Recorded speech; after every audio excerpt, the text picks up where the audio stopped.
வணக்கம். நான் டாக்டர் ஜெய விக்னேஷ் சங்கர். கடவுள் நான் சொல்லும்போது அதை பிரபஞ்ச பேராற்றல்னு சொல்லுவாங்க. ஆங்கிலத்துல டிவைன் மேட்ரிக்ஸ், சோர்ஸ் எனர்ஜின்னு கூட சொல்லுவாங்க. அந்த சோர்ஸ் எனர்ஜிலேருந்து தான் நம்ம எல்லாருமே வந்திருக்கோங்க. இந்த வீடியோல சிம்பிளான எக்ஸ்பெரிமெண்ட்ஸ் மூலமாக கடவுள் இருக்கார் அப்படிங்கிறத நம்ம தெரிந்து கொள்ள போறோங்க. மனம்தான் நம்மளை கன்ஃபியூஸ் பண்ணிக்கிட்டு இருக்குங்க. கடவுள் இருக்காரா இல்லையாங்கிற ஒரு குழப்பத்தை அது ஏற்படுத்திட்டு இருக்கு. உண்மை என்ன தெரியுமா? கடவுளோட தான் நம்ம ஒன்றிணைந்து இருக்கோங்க. அவரோட தான் கலந்து இருக்கோம். ஒவ்வொரு நொடியும் கடவுள் நம்மளை நேர்த்தியா வழிநடத்திட்டு தாங்க இருக்காரு. இந்த வீடியோல 6 சிம்பிளான எக்ஸ்பெரிமெண்ட்ஸ் மூலமாக கடவுள் இருக்கார் அப்படிங்கறத நீங்க தெரிந்து கொள்ள போறீங்க. கடவுள் இருக்கார் அப்படிங்கறத தெரிந்து கொள்வதற்கான முதல் சிம்பிளான எக்ஸ்பெரிமெண்ட் என்ன தெரியுமா? கடவுள் நான் சொல்லும்போது உங்களுடைய நம்பிக்கைகள், எதிர்பார்ப்புகளை பிரதிபலிக்கக்கூடிய கண்ணாடியா அவர் இருக்காருங்க.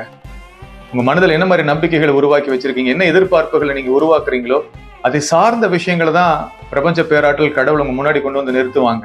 இப்ப சில நம்பிக்கைகள், எதிர்பார்ப்புகளை நீங்க உருவாக்கணுங்க. அதை ஒரு டைரியில எழுதணும். இப்போ உதாரணத்துக்கு, அடுத்த 3 நாட்களுக்குள்ள ஒரு குழந்தை என்னை பார்த்து ஸ்மைல் பண்ணும், சிரிக்கும் அப்படின்னு நீங்க எழுதலாம். இல்ல ஒரு டென்னிஸ் பாலை எங்கேயாவது நான் போற இடத்துல வர இடத்துல நான் பார்க்க போறேன் அப்படின்னு எழுதலாம். இல்ல ஒரு குறிப்பிட்ட கம்பெனியுடைய கார், அந்த ஸ்பெசிபிக் கலரை நான் பார்க்க போறேன் அப்படின்னு கூட நீங்க டைரியில நோட் பண்ணலாங்க. இப்போ உங்க வாழ்க்கை சூழ்நிலைக்கு தகுந்த மாதிரி ஒரு மோட்டிவேஷனல் ஸ்டேட்மெண்ட்டை ஆட்டோக்கு பின்னாடியோ இல்ல லாரிக்கு பின்னாடியோ இல்ல நீங்க வர இடத்துல எங்கேயோ நீங்க பார்க்க போறீங்க அப்படின்ற மாதிரி கூட நீங்க டைரியில எழுதலாம். அடுத்த 3 நாட்களுக்குள்ள உங்களுக்கு பிடித்தமான பாடலை எங்கேயோ வெளியே போற இடத்துல நீங்க கேட்க போறீங்க அப்படின்ற மாதிரி கூட நீங்க டைரியில எழுதலாங்க. இப்போ இதெல்லாம் பாத்தீங்கன்னா சில உதாரணங்கள் தான் உங்களுக்கு நான் சொல்றேங்க. உங்க வாழ்க்கை சூழ்நிலைக்கு தகுந்த மாதிரி சில நம்பிக்கைகள், எதிர்பார்ப்புகளை நீங்க ஒரு டைரியில நோட் பண்ணி வச்சுக்கோங்க. அடுத்த 3 நாட்களுக்குள்ள பிரபஞ்ச பேராற்றல் நிச்சயமாக என் வாழ்க்கைக்கு இதெல்லாம் கொண்டு வரும் அப்படிங்கிற அந்த நம்பிக்கையோடு இருக்கும்போது நிச்சயமாக இந்த விஷயங்கள்லாம் உங்க வாழ்க்கையில நடக்கிறத நீங்க பார்க்க ஆரம்பிப்பீங்க. ஒன்ஸ் 3 நாட்களுக்குள்ள நீங்க எழுதி வைத்த அந்த நம்பிக்கைகள், எதிர்பார்ப்புகள் நிறைவேறினதுக்கு அப்புறம் இந்த வீடியோ கமெண்ட்ஸ்ல கீழே வந்து மென்ஷன் பண்ணுங்க, இந்த நிகழ்வுகள் எனக்கு நடந்தது அப்படின்ட்டு. கடவுள் இருக்கார் அப்படிங்கறத தெரிந்து கொள்வதற்கான 2வது சிம்பிளான எக்ஸ்பெரிமெண்ட் என்ன தெரியுமா? நம்ம எல்லாருமே கடவுளுடைய துகள்கள்ங்க.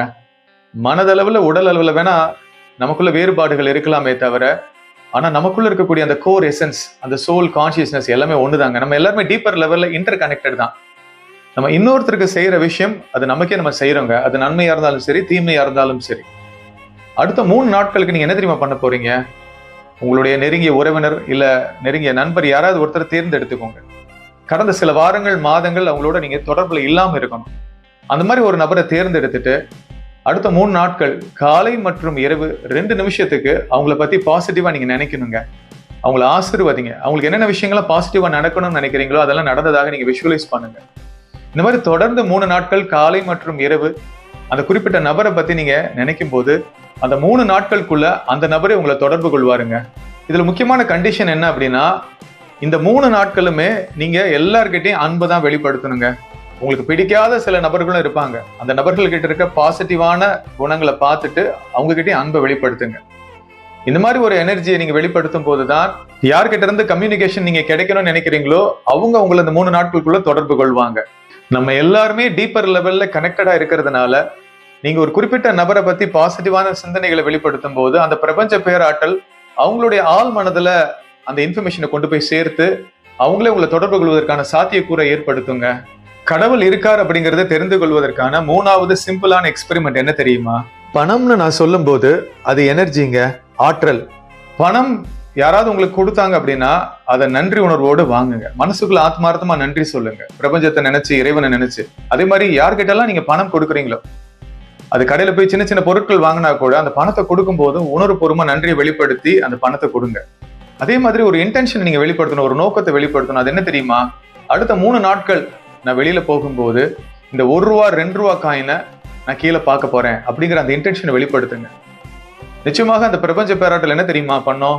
நீங்க வெளியில போற இடத்துல, வர இடத்துல அந்த மாதிரி 1 ரூபா 2 ரூபா காயின்ஸை உங்க கண் முன்னாடி கொண்டு வந்து நிறுத்துங்க. இதன் மூலமாக நீங்க அந்த பிரபஞ்ச பேராற்றலோட அலைண்டா, கனெக்டடா இருக்கீங்கிறத நீங்க புரிஞ்சுக்க முடியுங்க. இதுல முக்கியமான கண்டிஷன் என்ன தெரியுமா? பணம் கொடுக்கறப்பையும் சரி, பணத்தை நீங்க ரிசீவ் பண்ணும் போதும் சரி, நன்றி அதிகமா வெளிப்படுத்தணும். ஸ்ட்ராங்கான இன்டென்ஷனை, அதாவது நோக்கத்தை நீங்க பிரபஞ்சத்துக்கிட்ட வெளிப்படுத்தணும். அடுத்த 3 நாட்களுக்குள்ள நான் வெளியில போற இடங்கள், வர இடங்கள்ல 1 ரூபா 2 ரூபா காயின்ஸை நான் பார்க்கணும் அப்படிங்கிற அந்த இன்டென்ஷன் நீங்க ஸ்ட்ராங்கா வெளிப்படுத்தும் போது நிச்சயமாக பிரபஞ்ச பேராற்றல் அதை நேர்த்தி அவங்களுக்கு நடத்தி காட்டுங்க. கடவுள் இருக்கார் அப்படிங்கறத தெரிந்து கொள்வதற்கான 4வது சிம்பிளான எக்ஸ்பெரிமெண்ட் என்ன தெரியுமா? இப்போ உங்க வாழ்க்கையில நீங்க எதிர்கொள்ற ஏதாவது ஒரு சவாலை நீங்க தேர்ந்தெடுங்க. ஏதோ ஒரு சவாலோ போராட்டமோ உங்க வாழ்க்கையில இருக்கும்ல, அதை நீங்க தேர்ந்தெடுத்துட்டு இது சம்பந்தமான தீர்வை எனக்கு பிரபஞ்சம் கொடுக்க போது அடுத்த 3 நாட்களுக்குள்ள அப்படிங்கிற அந்த சிந்தனையை வெளிப்படுத்துங்க. அடுத்த 3 நாட்கள் முக்கியமான கண்டிஷன் என்ன அப்படின்னா, நீங்க மொபைல் போனோ, டிவியோ, லேப்டாப்போ யூஸ் பண்ணக்கூடாதுங்க. இயற்கையோட அதிகமான நேரம் நீங்க செலவு பண்ணணும். பக்கத்துல பீச்சோ லேக்கோ இருக்குன்னா அங்க போய் அதிகமான டைம் ஸ்பெண்ட் பண்ணுங்க. இல்ல வீட்டு பக்கத்துல மரங்கள் செடிகள் அதிகமா இருக்கிற இடங்கள் இருந்ததுன்னா அந்த இடத்துல போய் அமைதியா உட்காருங்க. பிரபஞ்ச பேராற்றல் நிச்சயமாக இந்த மாதிரி இயற்கையோட நீங்க ஒன்றிணைந்து இருக்கும் போது உள்ளுணர்வு மூலமா உங்க பிரச்சனைகளுக்கான தீர்வுகள் அது வெளிப்படுத்துங்க. தனிப்பட்ட முறையில என்னுடைய வாழ்க்கையில நிறைய டைம் பாத்தீங்க அப்படின்னா என் பிரச்சனைகளுக்கான தீர்வுகள் இந்த மாதிரி தான் எனக்கு கிடைச்சிருக்குங்க. இயற்கையோட நான் ஒன்றிணைந்து இருக்கும் போது நானே ஆச்சரியப்படுற மாதிரி நிறைய தீர்வுகள் அந்த பிரபஞ்ச பேராற்றல் எனக்கு வெளிப்படுத்தி இருக்குங்க. கடவுள் இருக்கார் அப்படிங்கறத தெரிந்து கொள்வதற்கான 5வது சிம்பிளான எக்ஸ்பெரிமெண்ட் என்ன தெரியுமா? அடுத்த 3 நாட்களுக்கு உங்க வாயிலிருந்து வரக்கூடிய வார்த்தைகள் நேர்மறையா பாசிட்டிவா தாங்க இருக்க போகுது. நெகட்டிவான வார்த்தைகளை நீங்க பயன்படுத்த மாட்டீங்க அப்படிங்கிற ஒரு உறுதிமொழி எடுத்துக்கோங்க. ஏன்னா வார்த்தைகளுக்கு சக்தி இருக்குங்க. நீங்க பேசுற ஒவ்வொரு வார்த்தையும் ஒரு எனர்ஜிங்க. அது நம்மளறியாம அன்கான்சியஸா நிறைய டைம் என்ன பண்றோம் அப்படின்னா எதிர்மறையான வார்த்தைகளை நம்ம அதிகமா பயன்படுத்துறோங்க. அது எல்லாமே நெகட்டிவான பாதிப்புகளை தாங்க நமக்கு கொண்டு வரும். நம்ம உடல்ல இருந்து வெளியாகக்கூடிய எல்லாமே பாத்தீங்கன்னா துர்நாற்றம் அடிக்குங்க. ஆனா நம்ம பேசுற வார்த்தைகள் மட்டும்தான் இனிமையா இருக்கும். அதனால அடுத்த 3 நாட்களுக்கு விழிப்புணர்வோட பாசிட்டிவான வார்த்தைகள் மட்டும்தான் நீங்க பயன்படுத்த போறீங்கன்ற ஒரு உறுதிமொழி நீங்க எடுங்க. இந்த மாதிரி 3 நாட்கள் நீங்க எந்த கம்ப்ளைண்ட்டும் பண்ணாம, யாரோடையும் உங்களை ஒப்பிடாம, நேர்மறையான வார்த்தைகளை நீங்க பயன்படுத்தும் போது உங்க எனர்ஜியில பெரிய மாற்றத்தை நீங்க பார்க்க ஆரம்பிப்பீங்க. வாழ்க்கை குறித்து ஒரு உற்சாகம் வரும். உங்களை சுற்றி உள்ள மனிதர்களும் உங்களை நடத்துற விதத்துல மிகப்பெரிய மாற்றங்கள் வருங்க. எல்லாரும் உங்ககிட்ட ரொம்ப பாசிட்டிவா இருக்க ஆரம்பிப்பாங்க. இன்னும் சொல்லணும் அப்படின்னா அவங்க வாழ்க்கை சூழ்நிலைகளை மாற்றி அமைப்பதற்கான சாத்தியக்கூறுகள் கூட இருக்குங்க. இதனால கடவுள் இருக்கார் அப்படிங்கறது தெரிந்து கொள்வதற்கான 6வது சிம்பிளான எக்ஸ்பெரிமெண்ட் என்ன தெரியுமா? அடுத்த 3 நாட்களுக்கு நீங்க என்ன தெரியுமா பண்ணணும்? ஒரு கண்ணாடி டம்ளர்ல தண்ணீர் ஊற்றி வச்சுக்கோங்க.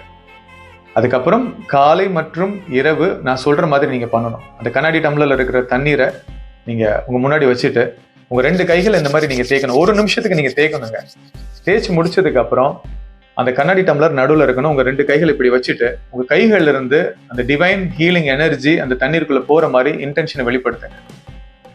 ஒரு 2 நிமிஷம் இந்த மாதிரி நீங்க அந்த தண்ணீரை பிளஸ் பண்ணுங்க. உங்ககிட்ட இருந்து டிவைன் எனர்ஜி அந்த தண்ணீருக்குள்ள போகுது அப்படின்றத நீங்க உணர்வுபூர்வமா உணர்ந்ததுக்கு அப்புறம் நீங்க என்ன தெரியுமா பண்ணணும்? அந்த தண்ணீரை நீங்க குடிக்கணுங்க.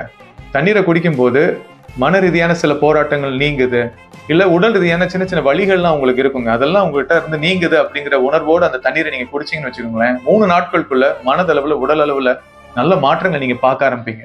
இந்த வீடியோல நான் சொல்லி கொடுத்த 6 எக்ஸ்பெரிமெண்ட்ஸையும் நீங்க முயற்சி பண்ணுங்க.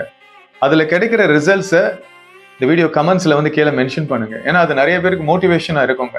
இந்த 6 எக்ஸ்பெரிமெண்ட்டையும் ஒரே நேரத்துல பண்ணணும்ன்ற கட்டாயம் கிடையாதுங்க. உங்களுடைய கன்வீனியன்ஸ்க்கு தகுந்த மாதிரி இதை முயற்சி பண்ணி பாருங்க. வாழ்க்கையில் எப்பேற்பட்ட சூழ்நிலைகள் வந்தாலும் சரி, அந்த இறை சக்தி, அந்த பிரபஞ்ச பேராற்றல் நம்ம கூட இருந்து நம்மளை வழி நடத்துதுங்கிற அந்த நம்பிக்கை இருந்தா போதுங்க. சூழ்நிலைகளை நம்மளால நிச்சயமா மாற்றி அமைக்க முடியும். வாழ்க்கையில கண்ணுக்கு தெரிகிற விஷயங்களோட கண்ணுக்கு தெரியாத விஷயங்கள் தான் ரொம்ப சக்தி வாய்ந்ததுங்க. அந்த பிரபஞ்ச பேராற்றல் இறை சக்தி கண்ணுக்கு தெரியாதுங்க, ஆனா மிக சக்தி வாய்ந்ததுங்க. உங்க வாழ்க்கையில நீங்க பட்ட துன்பங்கள்லாம் போதுங்க, உங்களை முழுமையாக அந்த இறைவன் கிட்ட அர்ப்பணிங்க. நிச்சயமாக உங்க வாழ்க்கை சூழ்நிலைகள்ல மாற்றங்கள் ஏற்படும். பல அற்புதங்கள் உங்க வாழ்க்கையில நிகழுங்க. இழந்தது எதுவாயினும் அதைவிட சிறந்தது உனக்கு கிடைக்கும், கிடைக்க செய்வேன் என்று இறைவன் கூறுகிறார். இந்த வீடியோ லைக் பண்ணி ஷேர் பண்ணுங்க. என்னோட YouTube channel doctor Vignesh Shankar நீங்க சப்ஸ்கிரைப் பண்ணுங்க. நன்றி.